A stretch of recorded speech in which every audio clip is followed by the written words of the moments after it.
তো আগের দিন তোমাদেরকে বলেছিলাম যে নার্সিংয়ে ভ্যাকেন্সি তো নিশ্চয়ই আছে, তার জন্য নিজেকে প্রমাণ করতে হয়।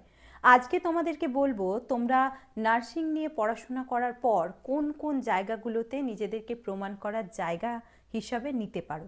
প্রথম কথা, নার্সিং দুই রকম পড়াশোনা করানো হয়, রাদার তিনভাবে পড়াশোনা করা হয়। ANM, GNM, BSc. আমাদের ইন্ডিয়াতে এই তিনটে বেসিক কোর্স করানো হয়।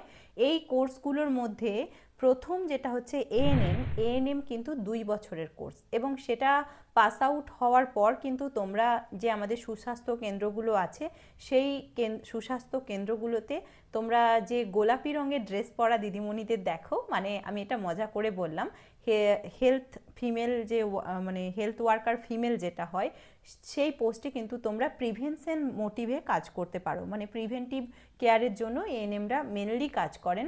তারা সত্যিই যথেষ্ট ডেডিকেটেড এবং পুরো প্রাইমারি হেলথ তাদের হাতেই নির্ভর করে। তারা প্রিভেন্টিভ মেজারে কাজ করে, লেভেলে কাজ করেন। এবং তারপর হচ্ছে জিএনএম।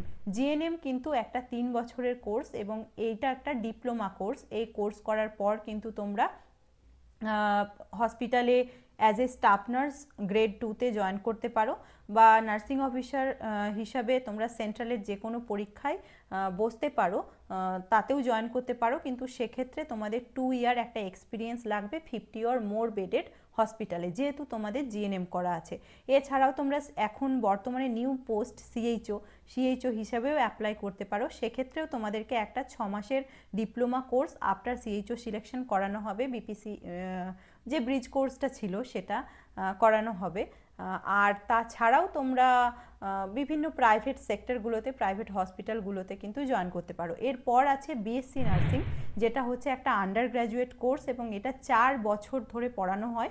এবং এই কোর্সটা করার পর তোমরা কিন্তু প্রাইভেটে teaching as a clinical tutor বা সিস্টার টিউটর হিসেবে জয়েন করতে পারো।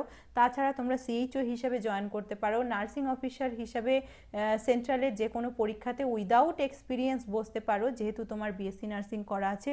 তাছাড়া প্রাইভেটে কিন্তু তোমরা স্টাফ নার্স গ্রেড 2 পোস্টে বসতে পারো। এছাড়াও তোমরা হচ্ছে যে যদি তোমরা মনে করো যে আরও হায়ার স্টাডিজ করবে, সেক্ষেত্রে প্রত্যেকটা ক্ষেত্রেই কিন্তু হায়ার স্টাডিজ করতে পারো। সেটা জিএনএম করা থাকলে 2 বছর, তারপরে পোস্ট বেসিক করতে পারো, তারপরে এমএসসি করতে পারো, তারপরে এমফিল পিএইচডি অবধি যেতে পারো।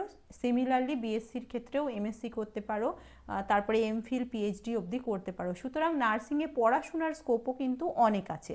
তো আজকে এইটুকু বেসিক আলোচনা করি, পরের দিন তোমাদেরকে বোঝাবো যে সেন্ট্রালের এক্সামিনেশনগুলো কেমন হয় আর প্রিপারেশন কেমন হয়।